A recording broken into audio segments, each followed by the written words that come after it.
Descartes hace 400 años tuvo una información que hoy nos parece de sentido común, pero que fue muy relevante. Es la idea de que justamente nuestro cuerpo se podía comparar con una máquina. Tuvo una discusión con un gran médico de la época, con Harvey, que pensaba que justamente nuestro corazón era una bomba. Descartes no estaba del todo seguro que las ideas de Harvey eran correctas, pero sí se interesó por esta idea. Si nuestro cuerpo fuese efectivamente una máquina, si pudiésemos compararlo con eso, ¿podríamos crear una máquina que se parezca al cuerpo humano? ¿Podríamos duplicarnos? Algunas de las discusiones que trajo recién Paola, que están presentes en el discurso público, como ella mencionó recién, un robot me va a robar el trabajo, un robot, un algoritmo me va a negar un crédito. Muchas de esas discusiones son discusiones que pensamos que son del 2024, del 2023. Alguno quizás diga, no, bueno, desde que ChatGPT es público, ahí comenzaron. Y vemos que hace 400 años que ya estaban presentes. Descartes ya se imaginaba eso. Y lo que dijo justamente era que era imposible. Él dijo, no, nunca va a pasar esto. El discurso del método tiene esta frase: si se construyeran tales máquinas que se pudiesen comparar con el cuerpo humano, habría pruebas muy seguras de que no son humanos. ¿Y cuáles eran esas pruebas? Bueno, para él la capacidad de pensar y de conversar. Descartes estaba convencido que no podíamos crear máquinas que pudieran conversar. Esta máquina podría pronunciar, dice Descartes, palabras e incluso emitir algunas respuestas en acción a ellas, pero nunca podría realizar su discurso de varias maneras para responder apropiadamente a todo lo que puede decirse en su presencia, a lo que puede hacer incluso el tipo más bajo de hombre. Como alguien que mide 1,70, acá quiero decir que el tipo más bajo de hombre es moralmente más bajo y no de altura, porque vi que varios de ustedes son más altos que yo. Descartes creía efectivamente que nunca iba a suceder que un dispositivo, algo no humano, pudiese conversar. Sin embargo, algo que estuvimos viendo a lo largo de toda la jornada de hoy es cómo, bueno, estos chatbots empezaron a conversar con nosotros. Y no solamente a conversar con nosotros, en ocasiones a engañarnos. Hay una métrica que a mí me interesa, un número que me parece relevante, y es cuán buenos somos los humanos en detectar cuando estamos conversando con una inteligencia artificial y cuando lo estamos haciendo con un humano. Seguramente muchos de acá vamos a decir, no, yo trabajo en esto, o yo estuve en NED, estoy seguro de que puedo saber cuando estoy hablando con un chatbot. Busquen después en internet que hay varios de esos tests que te permiten decir si estás hablando con una inteligencia artificial o no. El 32%, este mismo mes, el 32% de los que hicieron alguno de esos tests, que son muchísimas personas, no pudo adivinarlo bien. Y no solamente eso, sino que cada vez más aparecen estas narrativas apocalípticas. Elon Musk, que ahora viene a ser como un gran rockstar, ¿no? Como cuando yo era chico, los nerds estábamos un poco escondidos en la escuela, y ahora un nerd como Elon Musk, que está en boca de todos. Elon Musk empieza a decir, bueno, ojo con los avances de la inteligencia artificial. De vuelta, una narrativa apocalíptica, una narrativa que no sé si necesariamente ayuda. Me parece que las conversaciones, las narrativas que tenemos en espacios como el de hoy son las que son valiosas para eso. Pero bueno, para hablar de todo esto, trajimos a un filósofo que soy yo y un filósofo de Argentina. Recién tomando un café, cuando alguien me escuchó hablar, me habló de Messi, de Maradona. Bueno, no me habló de Maradona, me habló de Messi y de algunas cosas, pero una cuestión clásica que nos pasa cuando vamos a otras partes los argentinos, además de que a veces tenemos una fama de que somos fanfarrones, capaz es verdad. Lo que siempre nos dicen es, bueno, ¿y cómo están con la crisis? ¿No? Y a mí a veces me pasa, digo, ¿con qué crisis? Porque la verdad que todo el tiempo estamos en crisis. Y es lo que me parece divertido de pensar cómo Argentina, pero sobre todo cómo América Latina somos muy resilientes y cómo siempre podemos sobrevivir a las distintas crisis, a los distintos momentos donde uno a veces dice, un europeo acá no soportaría medio año. O un estadounidense, si tuviera que estar un tiempito trabajando con cualquier entidad argentina, se enloquecería. Creo que hay una gran oportunidad, un potencial muy grande para nuestra región con respecto a esta tecnología que justamente responde un poco a estos desafíos que nos ofrece la inteligencia artificial. Para terminarla el día de hoy quiero hablar de 3 cuestiones. Preguntarnos algo que un poco apareció cuando Leonardo de Google lo contó hace un ratito, hablando de distintas revoluciones. Preguntarnos desde la filosofía si estamos en presencia de una revolución o no. Lo segundo, lo que justamente estuvo atravesando todo nuestro encuentro, cómo aplicarlo a mi espacio de trabajo. Resumí parte de lo que estuvimos mencionando hoy y charlando hoy, haciéndole hincapié no en todo lo que ya mis colegas, mucho mejores que yo, explicaron, sino decir, bueno, ¿cuáles son esas preguntas que necesito hacerme? Y finalmente, una cuestión final, una reflexión final para este espacio. ¿Cómo lograr una inteligencia artificial que yo pueda considerar confiable? La primera de las preguntas entonces es si estamos o no frente a una revolución. Leonardo justamente estuvo comentando cuando hizo su presentación, decía, bueno, podemos hablar acerca de la revolución de los móviles, de los teléfonos celulares, la revolución de Internet. Son muy buenas comparaciones. Yo quiero volverme un poquito más atrás, un poquito más cerca en el tiempo. ¿Cuáles son las últimas 3 grandes revoluciones que vemos, ¿no? Esas revoluciones que generaron muchas inversiones y que posiblemente nos pusieron a todos los que están acá a cambiar procesos de trabajo o a imaginar un futuro distinto. Podemos decir que justamente estamos en este momento de gran alza. En la historia de la inteligencia artificial, Stuart Russell suele hablar de primaveras e inviernos. Quizás conozcan el término, ¿no? Primaveras, un espacio con mucha inversión, como el que estamos viviendo ahora, con muchas expectativas y momentos de justamente menores resultados. Los que somos más grandes quizás nos acordamos lo que sucedió en la década del 90 con los sistemas expertos. Ya hablábamos de inteligencia artificial desde hace casi 50 años, pero en la década del 90, cuando estábamos hablando acerca de sistemas expertos, había un gran interés, había muchas inversiones y luego no resultó como podía pasar. ¿Cuáles podían ser entonces esas revoluciones más justamente inmediatas, aquellas revoluciones que nos sirvan? Bueno, algunas que una vez que el humo se disipa, una vez que ese hype, que esa necesidad que sentimos de efectivamente aplicarlas se calma, hemos aprendido algo y hemos podido ser buenos jugadores, hemos podido adaptarnos a esas necesidades.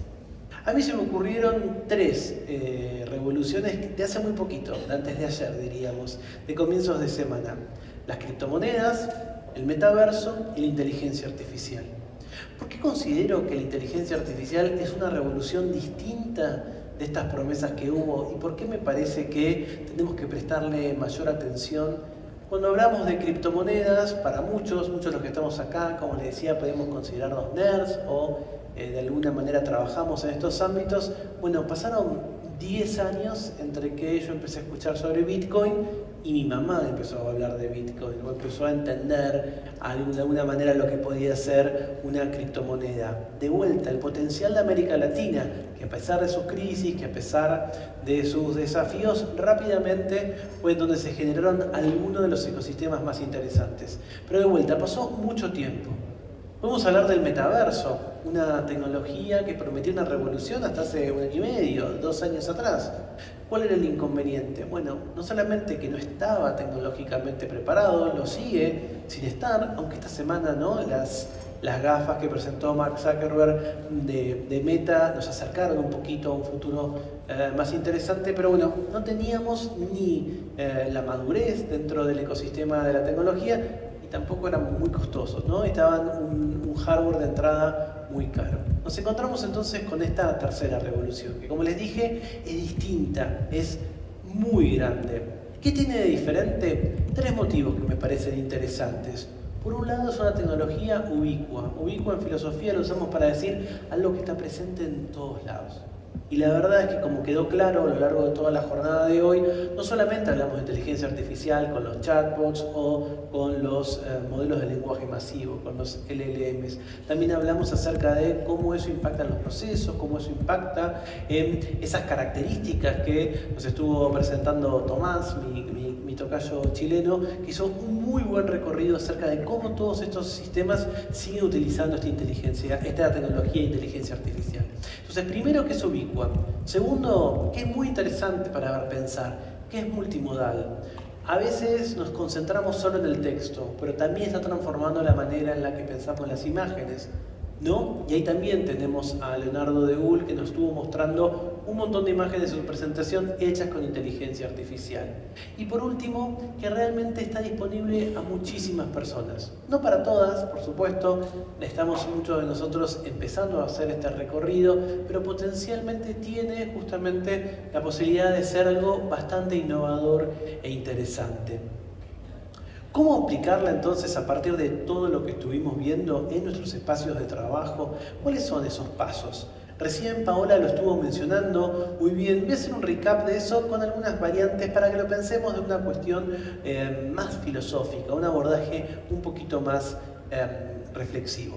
Para mí lo más importante que tenemos que tener en cuenta es que nos enfrentamos en esta aplicación a un gran enemigo, el enemigo del hype. Esa palabra en inglés es difícil de traducir en español, pero que tiene que ver con, bueno, es una tecnología caliente, de moda. Cualquier cosa que ustedes le pongan la etiqueta de inteligencia artificial, de golpe se vuelve mucho más atractiva.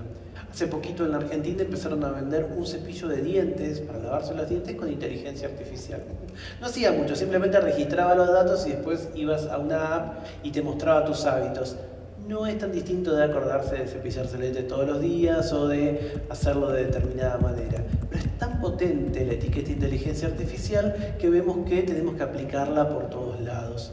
Entonces, el problema es, bueno, quizás podríamos decir, bueno, voy a esperar que el hype se calme, voy a esperar que el humo, que la expectativa justamente nos deje un escenario más realista y ahí lo voy a aplicar. Pero eso no es realista. Realmente necesitamos estar aplicando eso porque hay una necesidad del mercado de que podamos entregar ese tipo de soluciones y también una necesidad que deben tener nuestros jefes, nuestros clientes, de que efectivamente tenemos que empezar a utilizarla. Nos enfrentamos entonces a esa tensión, una tensión muy tangible y una tensión que tiene sus consecuencias, pero no podemos quedarnos afuera de esta nueva moda simplemente porque queremos esperar a que las aguas se calmen. ¿Cuáles podrían ser esos 4 pasos para pensar cómo podría ser la aplicación? Acá algo central, que también lo estuve tomando nota mientras lo decían, lo dijo también Tomás en su presentación, justamente esta idea de ¿para qué la quiero utilizar? ¿Cuál es la definición del problema? Ahora lo trajo también en su presentación antes que yo me subiera al escenario. ¿Qué es lo que yo necesito? Y ahí vemos que justamente estamos viviendo un momento en donde hay tantas soluciones de inteligencia artificial que realmente no sirven para nada. Para mí el caso más claro es las búsquedas de Google. La búsqueda de Google que utiliza inteligencia artificial, la verdad están arreglando algo que no estaba roto. Y todos los días vemos noticias acerca de cómo se equivocan con alguna representación.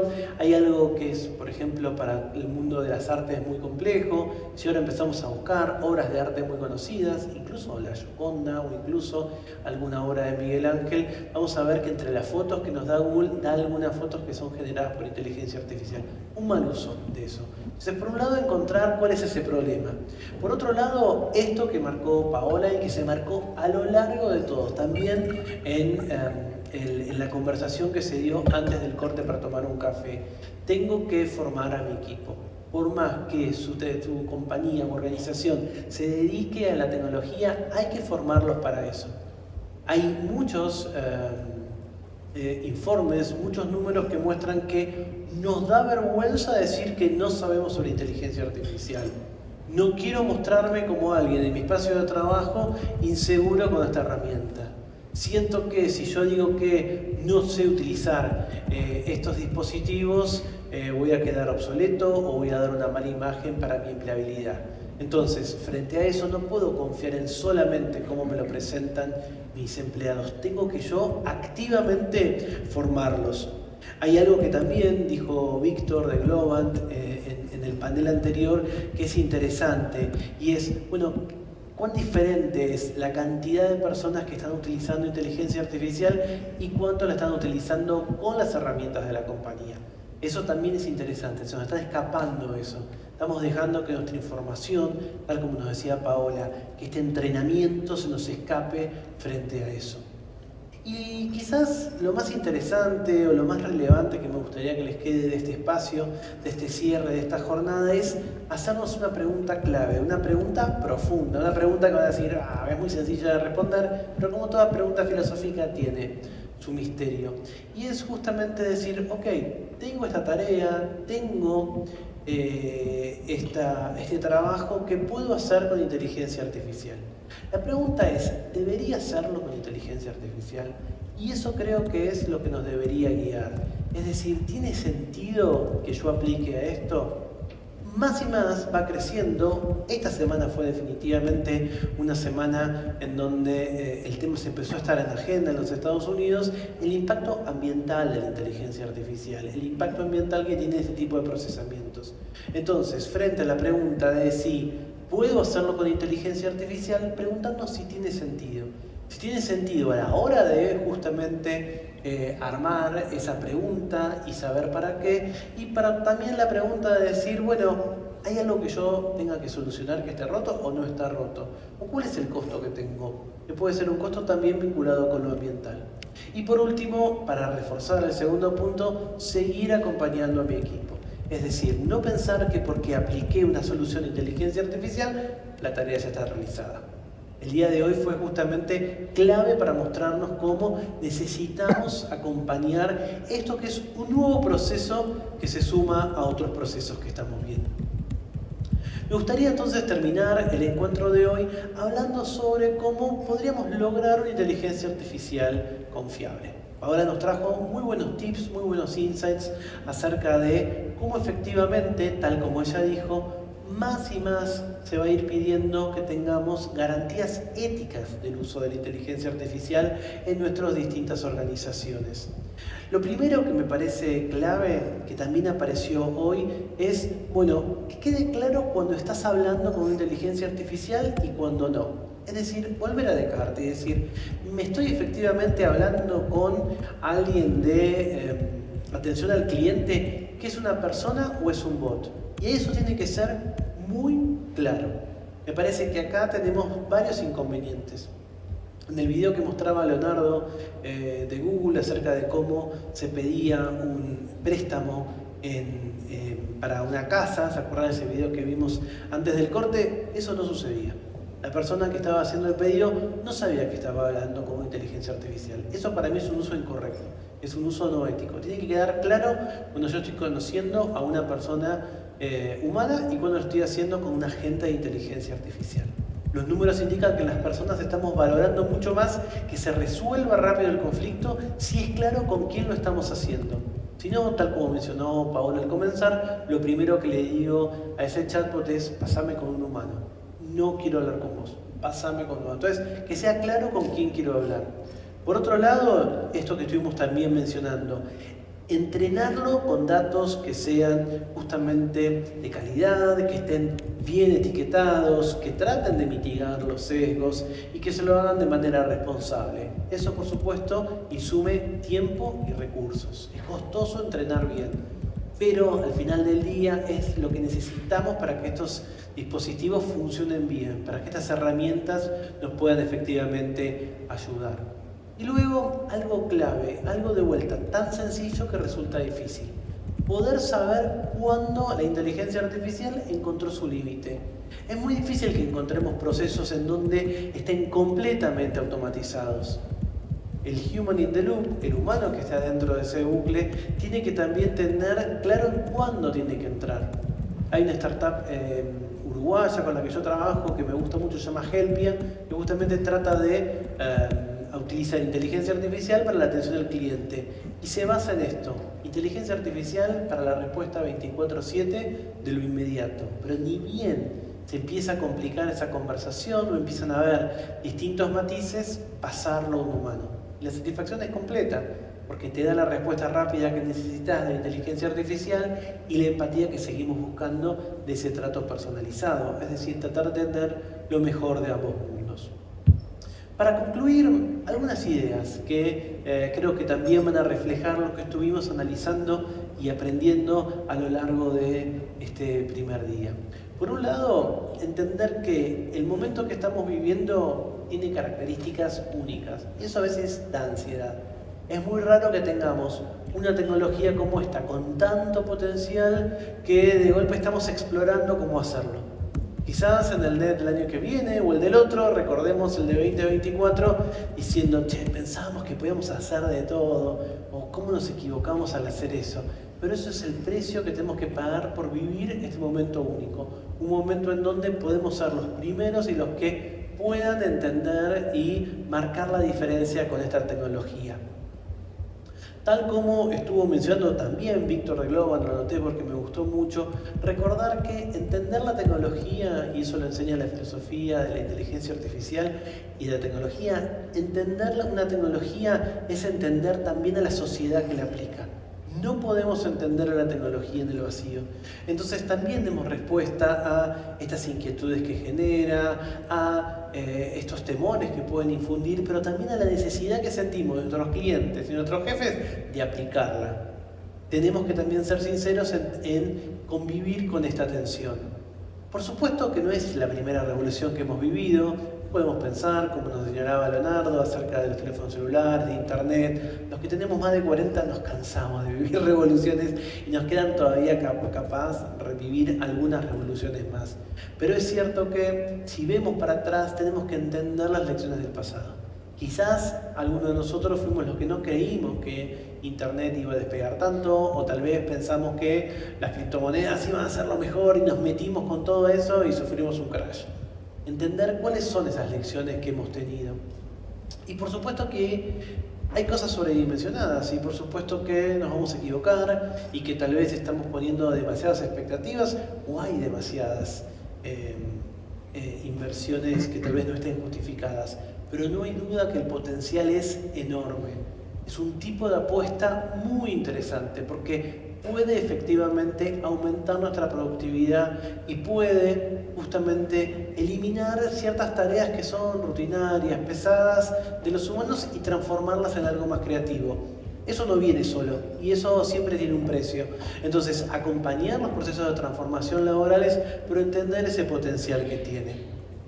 Como les pasó a Descartes hace 400 años. Creíamos que esto nunca iba a pasar. Tal vez muchos de los que estamos acá nos mostramos durante mucho tiempo escépticos de que pueda justamente una tecnología sorprendernos tanto, y acá estamos. Y si son parte de los que levantaron la mano cuando dijeron no estoy usando tanto, bueno, tener confianza, empezar a sentir esa familiaridad con justamente una tecnología con el potencial para cambiar las cosas. Tenemos que, como siempre, buscar como norte eso que mencionábamos recién, lo mejor de ambos mundos. Sistemas que puedan sacar lo mejor de la inteligencia artificial, que es eficiente, que no se cansa, que nos puede dar unos insights de volúmenes increíbles de información, como nunca antes, pero sin que eso signifique el reemplazo de nadie. La inteligencia artificial solo va a funcionar cuando nos potencie, cuando justamente podamos tener una combinación, una fortaleza con la empatía humana. Muchas gracias.